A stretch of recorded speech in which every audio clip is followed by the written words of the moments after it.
25 సంవత్సరాల క్రితం మేము విద్యా సంస్థలు స్థాపించినాం. 25 సంవత్సరాల నుంచి వెళ్ళి అనేక ప్రభుత్వాలు, ఆనాడు తెలుగుదేశం ప్రభుత్వం, కాంగ్రెస్ ప్రభుత్వం, టీఆర్ఎస్ ప్రభుత్వం, మరలా ఇవాళ ప్రభుత్వాల్లో కూడా ఇబ్బందులు ఉంటే ఉండొచ్చు. కానీ వ్యక్తిగతంగా రాజకీయ పరంగా ఏనాడు కూడా మేము ఇబ్బందులు ఎదుర్కోలే. గత 9 నెలలుగా వ్యక్తిగతంగా నా మీద, నా కుటుంబం మీద, నా విద్యా సంస్థల మీద విపరీతమైన దాడి చేస్తున్నారు, ఇబ్బందులు పెడుతున్నారు. రోజు పొద్దున్నే ఒక రెవెన్యూ కానీ, లేకపోతే ఇరిగేషన్ కానీ, లేకపోతే విజిలెన్స్ కానీ, లేకపోతే ఎన్ఫోర్స్మెంట్ వాళ్ళు కానీ, ఇంటెలిజెన్స్ వాళ్ళు కానీ, పోలీస్ వాళ్ళు కానీ ఏదో దాంతో వస్తారు బెదిరించడం. అది వేరే వాళ్ళు ఎవరో కంప్లైంట్ ఇచ్చిందని చెప్పేసి, కంప్లైంట్ ఇస్తే ఇవ్వండి అంటే లేదు, ఓరల్గా ఉందంటారు. మేము కంప్లైంట్ ఇట్లా ఇబ్బంది పెడుతుందని చెప్పేసి మేము కంప్లైంట్ ఇస్తే పోలీస్ స్టేషన్లో తీసుకోరు. ఇతరులు కంప్లైంట్ చేస్తున్నారని చెప్పేసి మా దగ్గరికి మాత్రం వచ్చి ఇబ్బంది పెడుతుంటారు. కాబట్టి 9 నెలల్లో నా మీద కానీ, నా విద్యా సంస్థల మీద కానీ జరిగిన దాడి 25 సంవత్సరాలు ఎప్పుడు జరగలే. ఇది సరైనది కాదని చెప్పి నేను భావిస్తున్నా.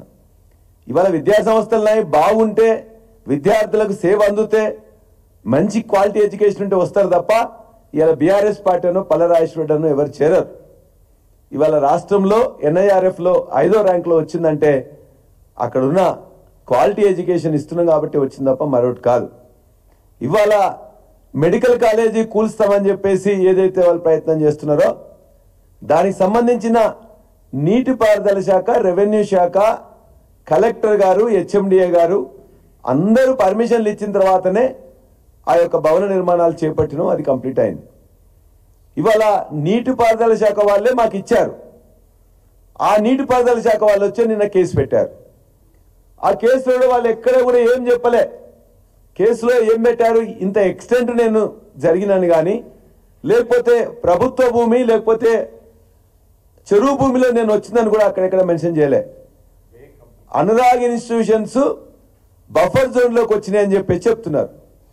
వస్తే ఎంత వచ్చినాం, ఒక స్కెచ్ మ్యాప్ ఇవ్వండి, లేకపోతే ఎన్ని అడుగులు జరిగినావో చెప్పండి. 2017లో నేను తీసుకున్న తర్వాత ఇవన్నీ కట్టడాలు మొదలు పెట్టినాం కదా, ఈ 8 సంవత్సరాలు మరి ఏం చేశారు?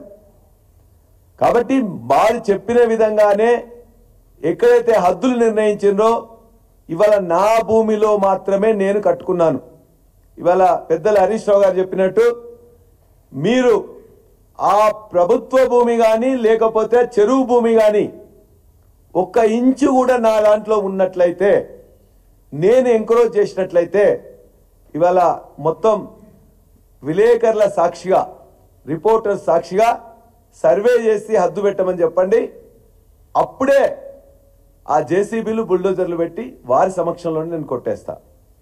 ఏదన్నా వారికి ఇవాళ డిక్లేర్ చేసినట్లయితే, వాళ్ళు ఒక సర్వే చేసి అది నోటిఫై చేసి దాని ప్రకారం నేను జరిగినా అని చెప్పేసి ఒక అధికార పత్రంగా వారి దగ్గర ఏమన్నా ఉన్నట్లయితే, దాని ప్రకారం ఖచ్చితంగా నేను ఎంత జరిగితే, ఎక్కడ జరిగినా, ఏమున్నా కూడా, అది మెడికల్ కాలేజ్ అయినా, హాస్పిటల్ అయినా, దాన్ని 5 నిమిషాల్లో 10 నిమిషాల్లో నేను టైం నాకు ఇచ్చినట్టయితే ఖాళీ చేయించి నేను కొట్టేస్తా.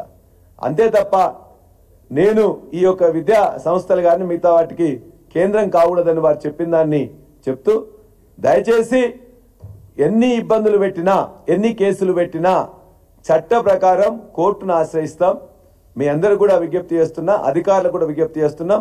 ఖచ్చితంగా ఎక్కడైనా తప్పు జరిగితే చెప్పండి, నోటీస్ ఇవ్వండి, మా అనుమతులు పరిశీలించండి, తదనంతరం ఏ చర్య తీసుకున్నా దానికి సిద్ధమని చెప్పేసి కూడా నేను ప్రజలకు కూడా తెలియజేసుకున్నాను.